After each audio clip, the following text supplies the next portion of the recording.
देखो, मेरी माँ तुम्हें पसंद करके मुझसे शादी करवाया और तुम मुझे भी बहुत पसंद हो, लेकिन माँ बहुत जल्द ही पोते पोतियों की मुंह देखना चाहते हैं।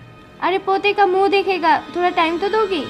देखो 3 दिन हो चुकी है, तुम दूसरी शादी करके और एक पत्नी ले आई हो। मैं ये 3 दिन कुछ भी नहीं कहा।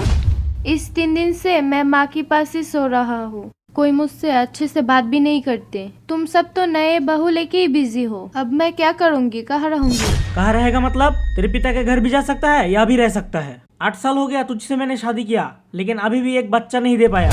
इसलिए ही तो मुझे दूसरी शादी करना पड़ा। तू रात में माँ के पास सोएगा, नहीं तो नौकरानी के साथ सोएगा। अगर तू मेरे घर में रहना चाहता है तो तुझे घर के सारे काम करना पड़ेगा। तू हमें और डिस्टर्ब मत कर, अभी रूम से निकल।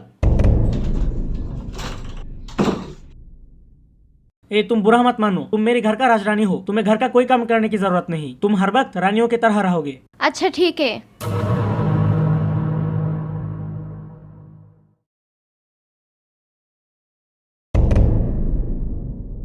मैडम, आपके लिए एक खुशखबरी है। आपकी रिपोर्ट्स पॉजिटिव आया है। आप माँ बनने वाली है। मुझे पता नहीं है ये मेरे लिए अच्छी खबर है या बुरी खबर। अगर ये बात मैं और कुछ दिन पहले जान पाता तो मेरे लिए खुशखबरी थी। इसका मतलब? मेरे शादी का 8 सालों में मेरा कोई बच्चा नहीं हुआ, इसलिए कुछ दिन पहले मेरा पति दूसरी शादी कर ली। So sad. ये लीजिए आपकी रिपोर्ट्स।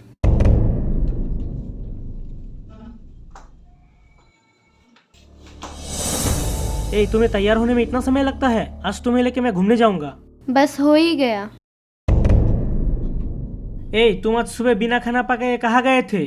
कुछ दिनों से मेरा तबीयत ठीक नहीं थे, इसलिए डॉक्टर के पास गई थी। तुम अभी भी डॉक्टर के पास दौड़ रहा हो? उसमें कोई फायदा नहीं। देखो तुम्हारे लिए एक खुशखबरी है। अभी फिर क्या खुशखबरी ले आया? तुम पापा बनने वाले हो। मैं 3 महीने की प्रेग्नेंट हूँ। अरे क्या बोल रहा हो? तुम 3 महीने की प्रेग्नेंट हो? ये तो बहुत खुशी की बात है। जो भी हो, तुम दोनों ही मेरे पत्नी हो। तुम बड़ा हो और वो छोटा है। मैं तुम दोनों को ही बहुत प्यार करता हूँ। तुम दोनों को छोड़ के मैं नहीं रह सकता। अरे शैतान, तू मुझे छोड़ के रह पाएगा, लेकिन उसके बिना नहीं, ये बता। और सुनो, मेरे पास जितना भी प्रॉपर्टीज है उससे मैं तुम दोनों को ही खिला पाऊंगा। ये लेके टेंशन करने की कोई बात नहीं। अच्छा सुनो, तुम दूसरी रूम में जाके रेस्ट करो। मैं उसको लेके घूमने जा रहा हूँ। मैं इतना बड़ा खुशखबरी दिया, फिर भी उसके साथ घूमने गया।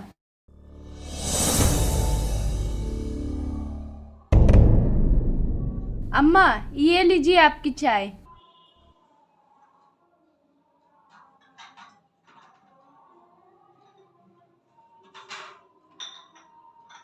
बहू सुनो, मेरी छोटी बहू 3 महीने की प्रेग्नेंट है। उससे कोई काम नहीं कर पाओगे। जितने भी काम है सब तुम करोगे।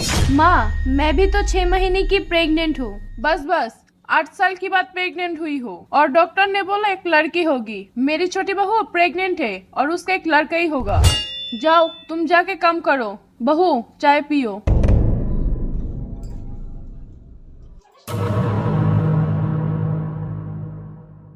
कैसे बताऊँ, रिपोर्ट बहुत ही खराब हुआ है। उनकी बच्चा नष्ट हो गया। क्या बोल रहे हैं डॉक्टर साहब? बच्चे नष्ट हो गया मतलब? रिपोर्ट में जो आया मैं वही बोला। जितना जल्दी हो सके आप उनका ऑपरेशन करवाइए। हो सके तो आज ही करवाइए। ये लीजिए आपकी रिपोर्ट। अच्छा ठीक है।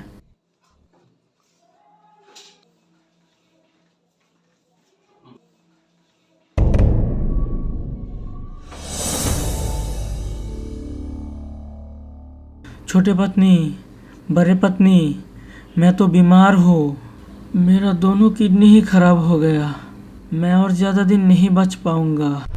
डॉक्टर बोला है अगर मेरा एक किडनी बदल दिया जाए तो मैं फिर से पहले जैसा जी पाऊँगा।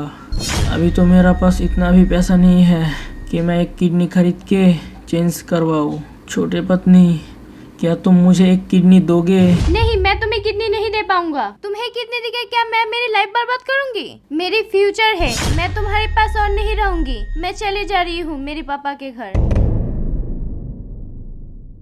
बड़े पत्नी, छोटे पत्नी तो चले गया। अगर तुम भी जाना चाहते हो तो जा सकते हो। नहीं, मैं तुम्हें छोड़ के नहीं जाऊंगी। मैं तुमसे बहुत प्यार करती हूँ। एक क्या, तुम चाहो तो दोनों किडनी दे दूंगी। लेकिन तुम कैसे किडनी दोगे? तुम तो खुद ही बीमार हो। तुम्हारा छोटा एक बेटी है। तुम्हारे बिना मेरा कोई कीमत नहीं है। तुम रहोगे तो मेरा कीमत है। मैं अगर मर भी जाऊँ तो मेरी बच्ची को देखने के लिए तुम तो रहोगे। पत्नी, तुम मुझे माफ़ कर देना। मैं तुमसे बहुत अन्याय किया। तुम मुझसे माफी मांग के शर्मिंदा मत करो। पति के पैर के नीचे पत्नी की स्वर्ग है।